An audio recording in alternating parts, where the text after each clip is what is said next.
I am a part of this house too. I am your family member, you know." My mother-in-law Phyllis snickered when I said that. "Huh? Who are you? Who do you think you are? My family only consists of 4 people. No matter what I do, my mother-in-law seems to treat me like a stranger." I ran out of patience and decided to go back to my parents' house. When my parents heard what I had to say, they were furious. "I will have a nice chat with them." But I calmly replied to my parents, "Don't worry, I've already got my revenge from them. My name is Brianna. I'm 34 years old and I work from home. I recently got married to a man named Todd. We met at a matchmaking party held by my friend. Working from home, I rarely met anyone, and my friend, who was worried about that, set up the matchmaking party for me. All my life, I have been devoted to my studies, and my love life was secondary. Even after I became an adult, I continued to focus on work and didn't prioritize my love life. So before I knew it, I was almost turning in my 30s without having any experience in love. Then, I met Todd at the matchmaking party I attended. He was very bright, and he stood out at the party. I was very nervous because it was my first time to attend a party like this, but he talked to me a lot, and I was able to fit in well thanks to him. Then we changed seats, and everyone started talking to their neighbors, and I ended up next to Todd. So we talked about a lot of things. "Huh, Brianna, you work from home. That's so cool. It sounds like what people would do nowadays." "Oh, you think so? Personally, I think it's pretty dull." "That's not true. You should have more confidence in yourself." I was glad he complimented me like that. And he even asked me out on a date. I had been attracted to him from the party, so I said yes to his date request, and we went out together on our day off. He was very interesting to talk to, and he kept leading me and pulling me along to do some things on the date. I was quite reserved when it came to romance, so I think a type like him was a good match for me. We even got married a year after we started dating. I was surprised that I got married much quicker than I had imagined. But I was very happy that he proposed to me and I wanted to marry him. Besides, I felt like I was at the right age to marry him, and I think he had that same idea in mind. Well, that's what I at least thought so at the time. Then we greeted each other's parents. There, I met my in-laws for the first time. "Hi, it's nice to meet you. I'm Brianna." "Hi, nice to meet you. We are Todd's parents. Thank you for marrying such a boy like him." "Hey, Mom, what do you mean?" "Oh, you're right. I used the wrong word. Thank you for marrying such a guy like him." "What? That didn't change anything." I was so amused by the exchange between him and his mother that I let out a laugh. At first, I was nervous about the wedding greeting, but thanks to his mother, I felt relaxed. From then on, the wedding greeting proceeded in a pleasant atmosphere from start to finish. "Brianna, I'm looking forward to being your family for a long time." "Yes, me too. Thank you very much." After that, the meeting between the two families was successfully completed, and Todd and I had a nice ceremony. All my friends attended the ceremony and congratulated me greatly for my marriage. I was very satisfied that the wedding ceremony was done exactly as I wanted it to be. After the wedding, my husband and I went on our honeymoon. It was my first time to go abroad, and I was very impressed by how wonderful it was. It was to Maldives, and it was a valuable experience for me as I had never left the US before. I would like to travel abroad regularly in the future, is what I thought to myself. Then my husband and I returned back to the US. Our joyful newlywed life was about to begin. I excitedly got off at the airport. Then my husband said this to me. "Actually, I have already prepared a room for us to live together." "Oh, really?" "Yeah, I've already moved my stuff, so all I have to do is move Brianna's stuff." why don't we pack up and move in together now? Yeah, I will.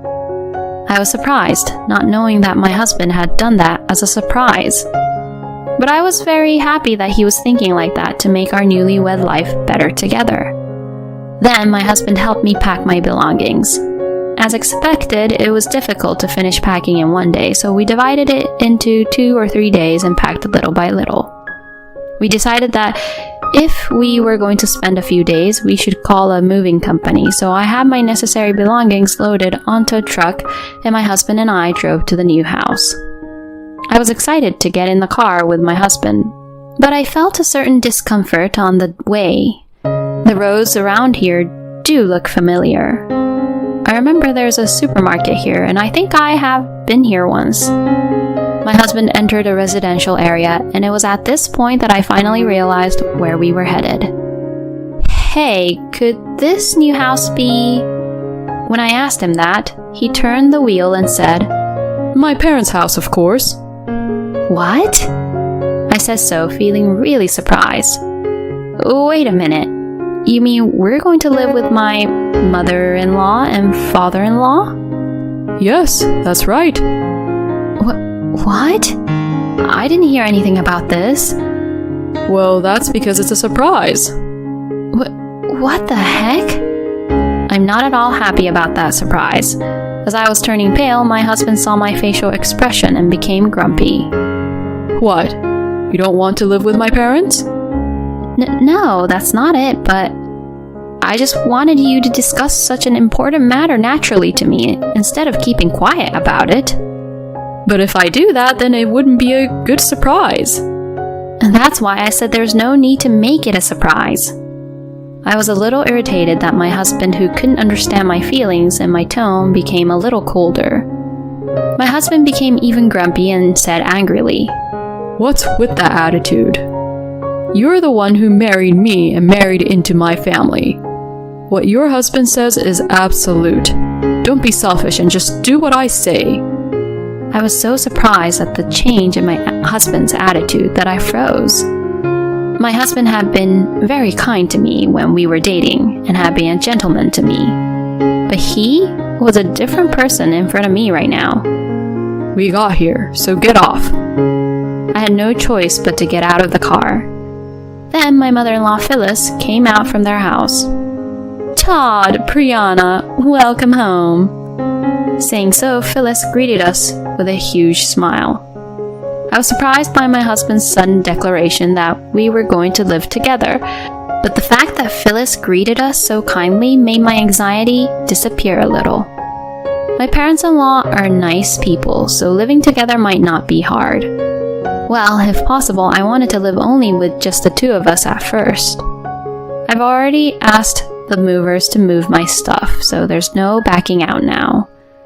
I was not convinced, but I had no choice but to move in with my in-laws. But this decision was a huge mistake I had made. I should have left my parents-in-law at that time, even if I had to throw everything away. I went to my in-laws' house with a lot of anxiety. On the first day, my in-laws treated me kindly, and I felt a little calmer. However, I felt a little distrustful towards my husband. I wondered if that overbearing attitude of Todd was his true nature. At dinner that night, my husband was in a good mood after having his favorite food delivered to his house, so I did not know if it was his true nature or not. But the next day, I would soon regret coming to this house. When I woke up in the morning and went to the living room, Phyllis had a scary look on her face.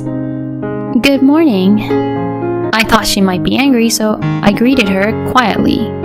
But Phyllis did not respond back and ordered me to make breakfast as soon as possible. When I was being stunned, Phyllis looked annoyed and yelled at me.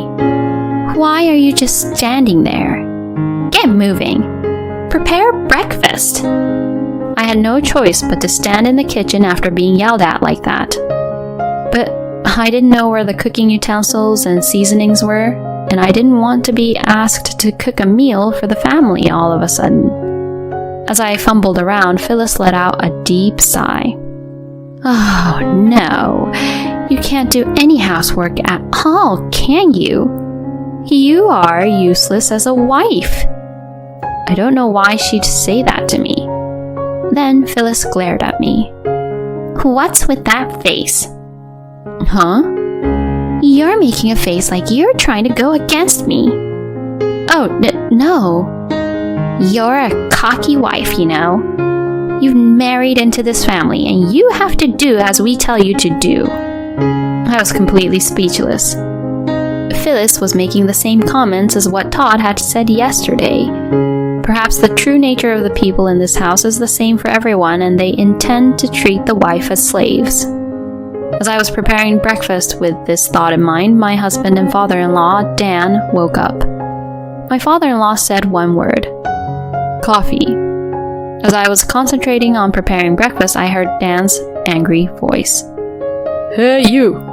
I said coffee. Can you not hear well? Dan apparently said that one word, coffee, to tell me to prepare coffee. I was surprised, but quickly prepared the coffee. My goodness, what a useless wife you are. I guess you haven't done any housework in your life, have you? Dan sipped his coffee while saying such a thing. I realized that not a single person in this house was on my side. And for the rest of the day, my in-laws were always trying to bully me. You're the housewife, so it's natural that you have to do all the housework. It's only natural, since Todd is the one who feeds for you. My in-laws would say things like that. I explained many times that I work from home, but they would not listen to me. My husband's goal seemed to be to take me to my in-laws and use me as their housekeeper, and they didn't even feel guilty at what they were doing to me. You better listen to my mother and father. If I hadn't married you, no one would have taken you in as a wife. My husband would often verbally abuse me like that, and every single time I heard him say those things, I got depressed. When I didn't rebel and did as they said, my in-laws got more and more out of line and stopped treating me like a person. First of all, they stopped calling me by name and only said, "Hey, you." Then they started to use words to denigrate my personality on a daily basis. My in-laws kept saying, "You parasite." And before I knew it, my husband started calling me a parasite too. I wanted to leave this house, but I knew that if I just ran away, I would end up not being able to have a chance to get back at them. My in-laws would probably go around telling my neighbors and relatives that I was a terrible wife and made me look bad. I cannot allow that to happen. I was actually looking for an opportunity to revenge on my in-laws. That's why I've been going through these hardships. In the midst of all this, something happened that was indeed unbearable for me. It happened one day. My husband unusually asked me to make a reservation at a fancy restaurant. Normally, I would think this was just an order, but it was almost my husband and I's wedding anniversary.